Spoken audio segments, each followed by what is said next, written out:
I was supposed to be a mediator, but I might have gotten a little too involved just now.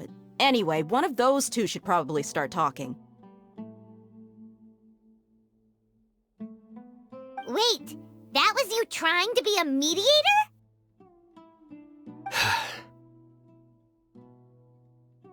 I have nothing to hide, so there's no shame in explaining myself. While Al-Haytham wasn't wrong about the other Matra not knowing my whereabouts, it's not because I've been assigned a morally dubious mission.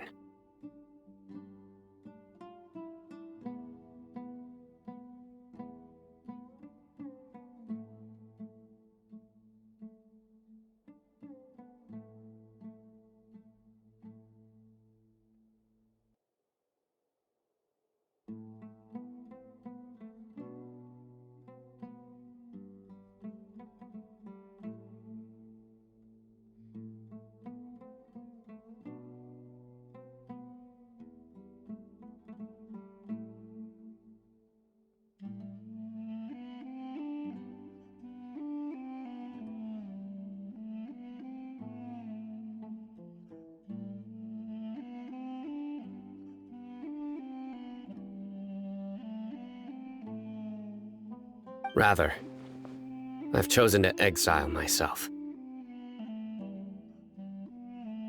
Huh? Exile yourself? A little while ago, I discovered that there was data missing in the Academia's project planning and development files. What little they did report clearly did not match the project's actual progress. As General Mahamatra, I had the responsibility and authority to request an audit. However, to my surprise, the person responsible for the erroneous data was none other than Grand Sage Azar himself.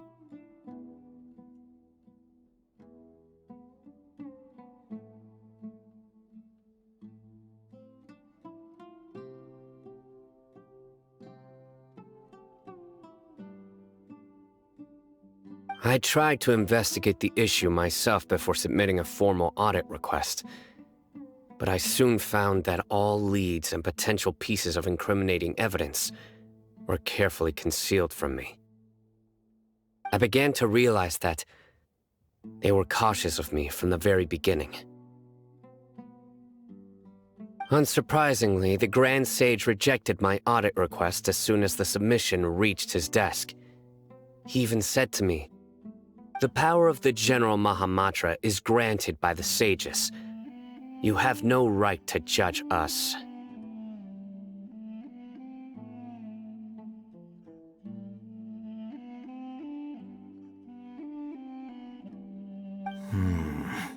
So they really are up to no good. I realized then that to the Grand Sage, the Matra are nothing more than tools for the sages to assert and maintain their control over knowledge. The vows that we took, the principles that we strive to uphold, they are meaningless to the academia of today.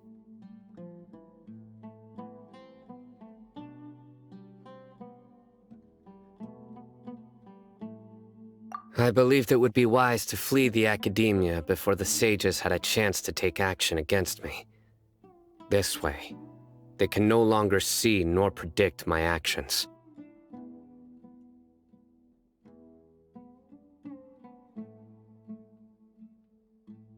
I will never give up on this investigation.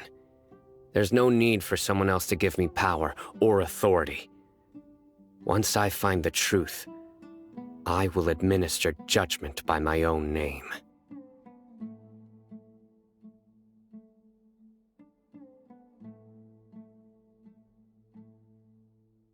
Sino seems to have the same goal as us. We're all investigating the sages.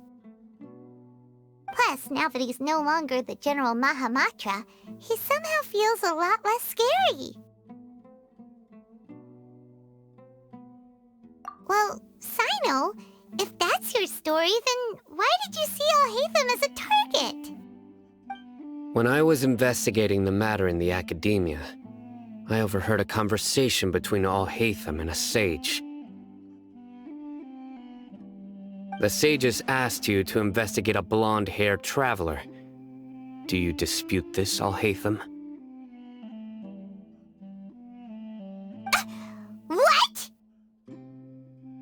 Like many parts of the project, this assignment was undocumented. Now throw in your suspicious behavior with the Divine Knowledge Capsule, and I think we deserve an explanation.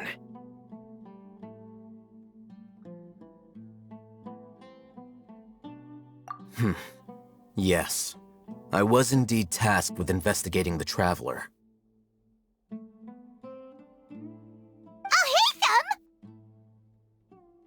After all, the promised reward was so great that hardly any scholar could have refused. The sage told me, once you've completed this assignment, I can give you a glimpse of divine knowledge. A most enticing offer. Unfortunately, those academics don't know me at all. Their words contained one key piece of information, namely that divine knowledge indeed exists. That gave me all I needed to know. From my perspective, the sages are far from trustworthy. Think about it. Isn't it a little strange they're so willing to share divine knowledge with anyone, even as a reward?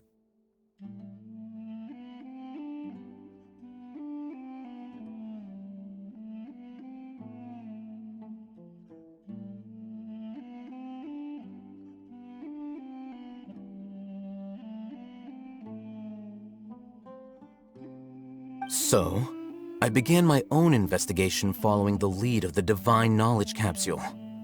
In the end, I realized my wisdom in committing to this rather than collaborating with the sages.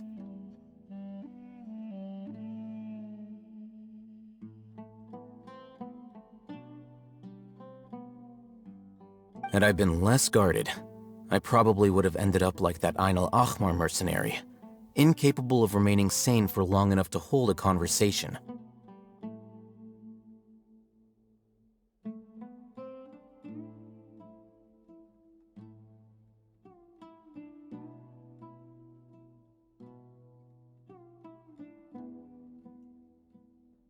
You mean that the sages originally planned to dispose of you, using one of those capsules that drive people insane?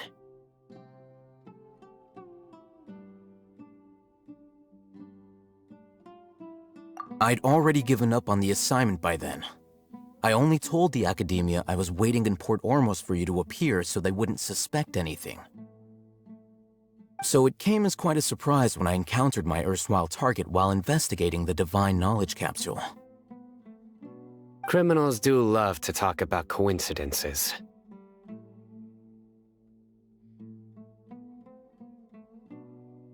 Even though I ran into the Traveler by chance, I had no intention of providing assistance to the Academia. Also, you should remember,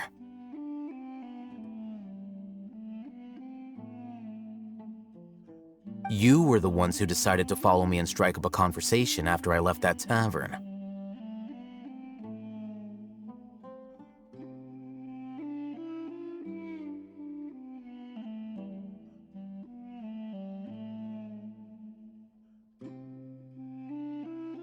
That's true.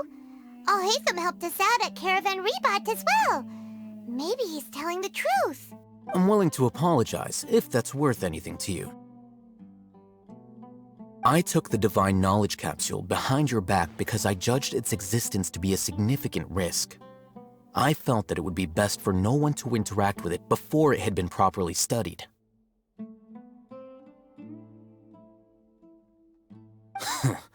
After all, curiosity often proves to be the most dangerous thing in this land. You should be well aware, Scribe Al-Haytham, that curiosity can also lead you to danger and suspicion. Answer me this. Did the sages share any information about their project with you? Have I not made myself clear? You and I are both distrusted by the Academia. Do you really think they would tell me anything? Fine. Although you haven't completely proven your innocence, I won't regard you as an enemy, for now. As you wish.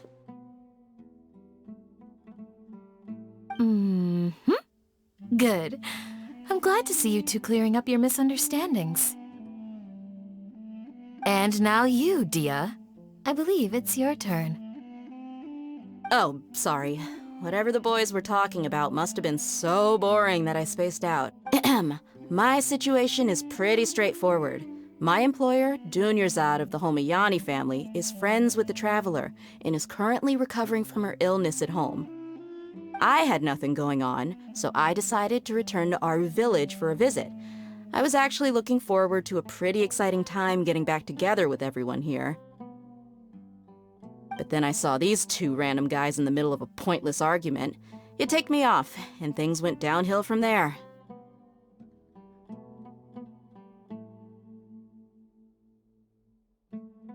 Is that all? Well, I will admit that definitely sounds like your style. In that case, welcome back, Dia. That's more like it. I missed you all so much, Candace.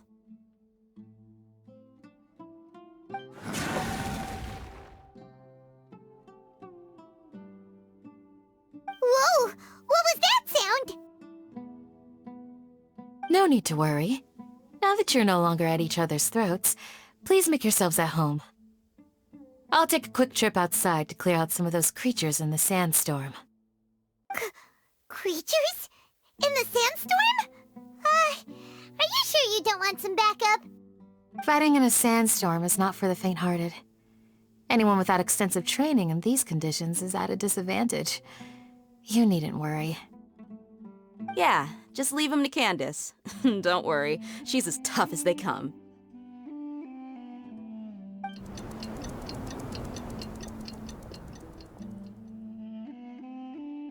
The wind's died down. That means the sandstorm's over, right?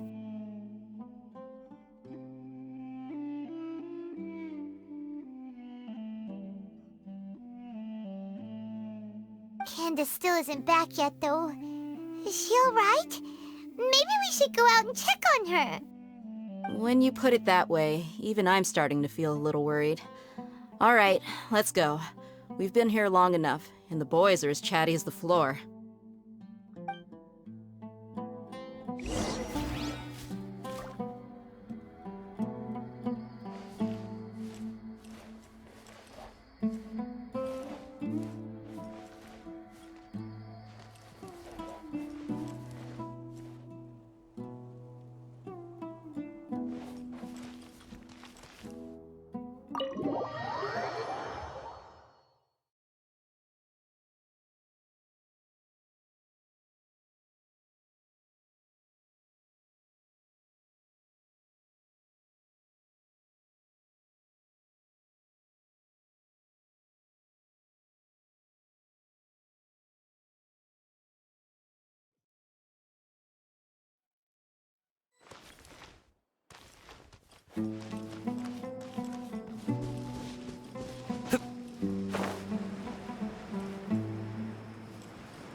Whoa! Candace, you're still fighting? You've been out here dealing with these creatures the entire time? Yes. They just keep coming in waves. I've lost count of how many I've defeated. Before I realized it, even the sandstorm had stopped. Ah! Here comes another wave! Leave this round to us. I got interrupted earlier, but now I have something to take my anger out on. It's been quite a while since I've seen the Flame Mane in action. I'll leave these to you then. I'll be sure to put on a good show. Let's go!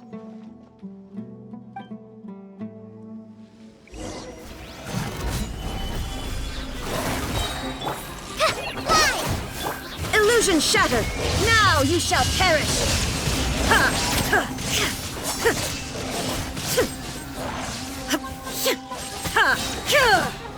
Shine down! Go! Utah! Here comes another wave!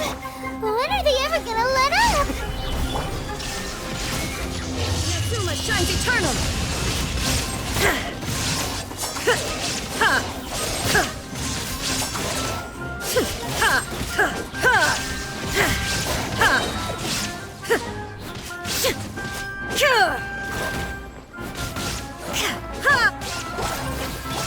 Surrender!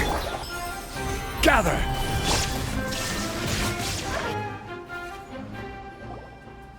The creatures stopped appearing. Was that the last of them? What we fought just now was probably the aftermath of the sandstorm. So we should be safe for the time being.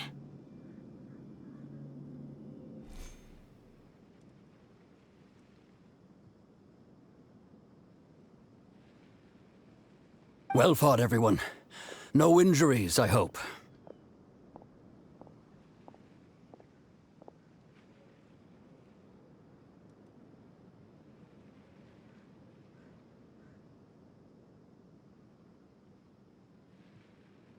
Huh? Who are you? Ah, my apologies. I haven't had a chance to greet you yet. I had my hands full taking care of the village's elderly and children. I am the chief of Aru Village. Everyone usually calls me Uncle Anpu. Sir, I am also originally from the desert, but I have not been back for some time now. May I ask if such sandstorms are common? I can't say they've always been common, but recently the storms have become increasingly severe and frequent.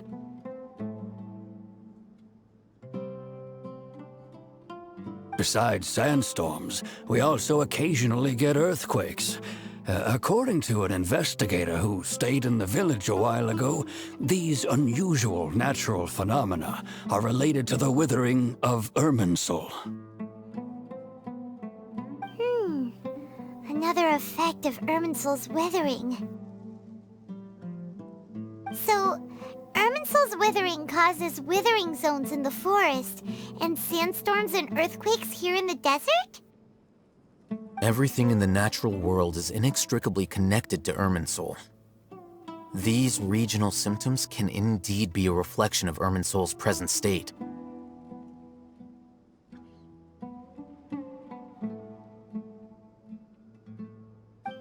Everyone in Aru Village needs to take good care of themselves. Speaking of which, why haven't I seen a single village keeper since I got here? Village keeper? Who are they? Does your curiosity know no bounds? Village Keeper is how Aru Village refers to mad scholars exiled here by the academia. Most of them are scholars who lost their sanity after a period of training in the Avidia forest. The academia believes that their crazed mutterings may have a negative effect on the psyches of other scholars. So, they're forcibly exiled to the desert. Though if you ask me, it's all a boatload of nonsense. Alas, that's exactly what we've been trying to investigate. One by one, the village keepers have, but no one in the village has ever seen them leave. If you're planning to stay around the village for the next few days, I'd appreciate it if you could keep an eye out for them. I've had encounters with those people in the past. I'll see what I can do to help. The Matra are the ones responsible for their exile. Now that you're no longer with them, are you trying to alleviate your guilt and atone for your past sins? I'm fascinated by how you think. Mock me if you will, but if you are guilty, I will eliminate you, regardless of my position or identity. Oh, you're the former General Mahamatra. You must be an expert in these kinds of investigations. Thank you for your help. Is it because you're reminded of Hypatia? Oh, these poor scholars. First they lose their sanity, now this! We need to help get them back home, safe and sound. But, is it really a good idea to tag along with Sino? You seem like you really don't trust him. I'll be grateful for the assistance. No doubt you will do a better job than some of my former subordinates.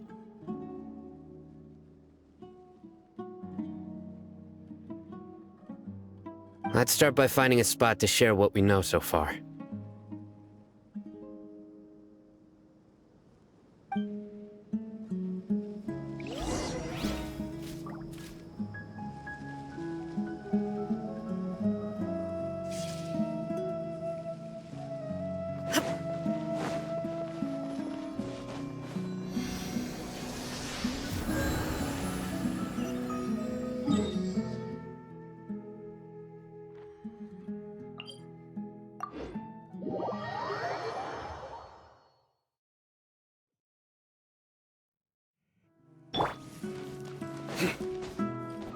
Nowhere to run!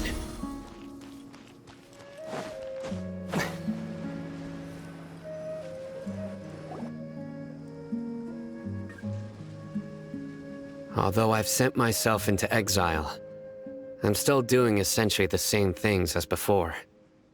Do you still have any questions for me before we start our investigation?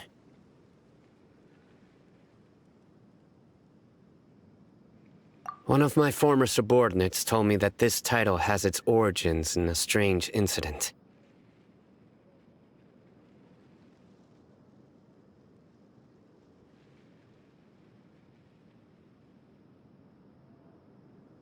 The Academia has long exiled mad scholars to Aru Village. A mysterious phenomenon exists here. When mad scholars first arrive, they are as incoherent and deranged as before. But after spending some time here, they invariably begin to calm down.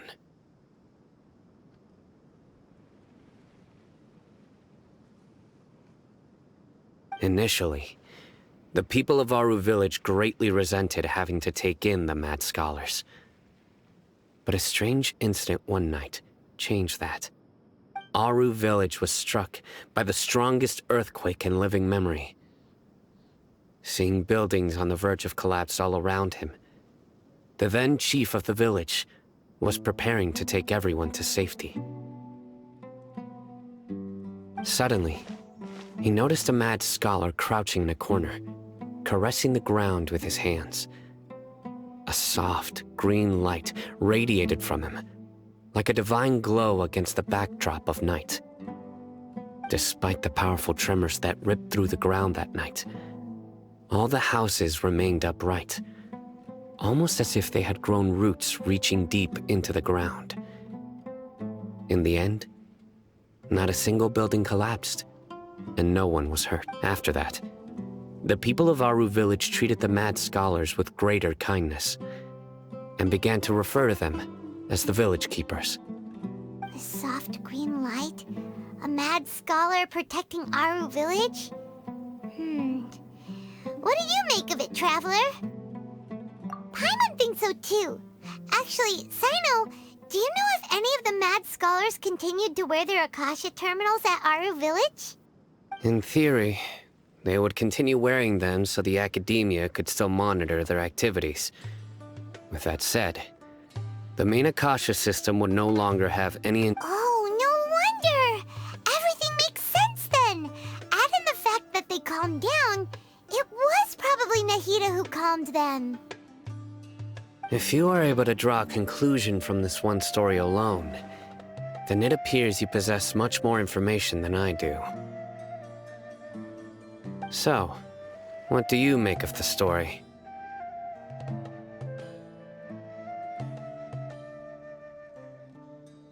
Really? Lesser Lord Kusanali.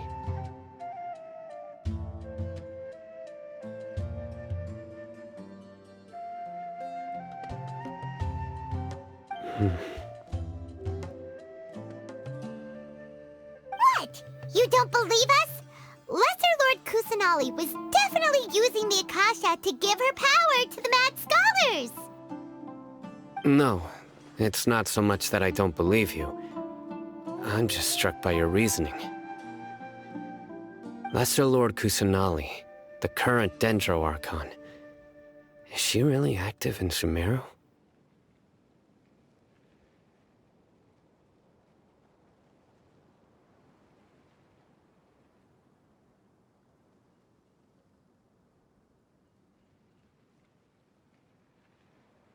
The Academia has always placed far greater importance on the late Greater Lord Rukkhadevata. They've more or less ignored Lesser Lord Kusanali, and I've never had any reason to doubt their views.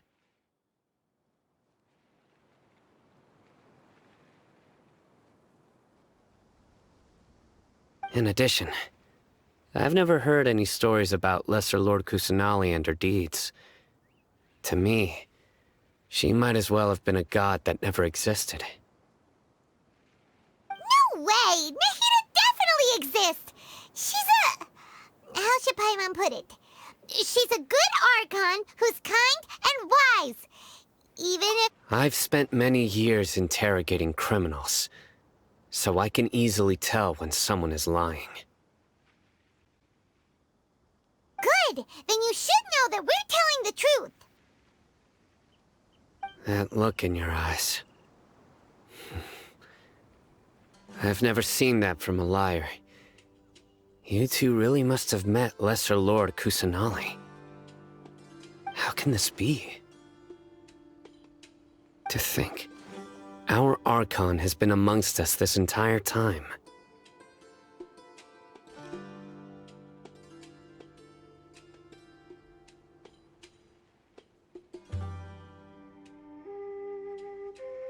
Alright, now it's our turn to put our skills to good use for this investigation. But easier said than done, especially since we don't have any leads. Maybe we can start by knocking on some doors.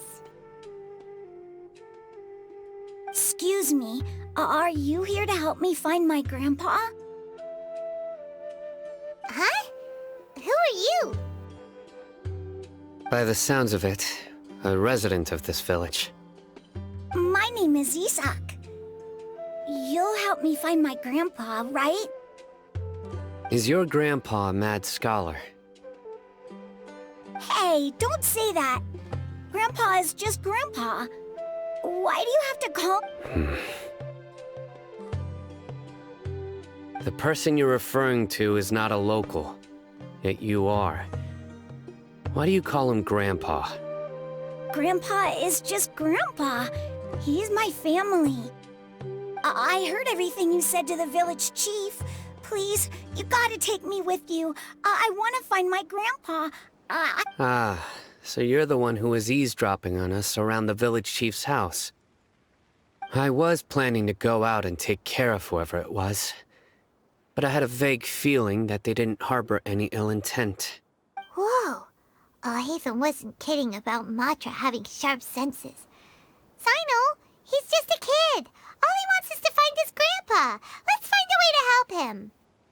Sorry, I was only listening in because I wanted to know where Grandpa went. Honest. If you don't believe me, you can ask Miss Candace. All right. But first, let's confirm the facts with Candace.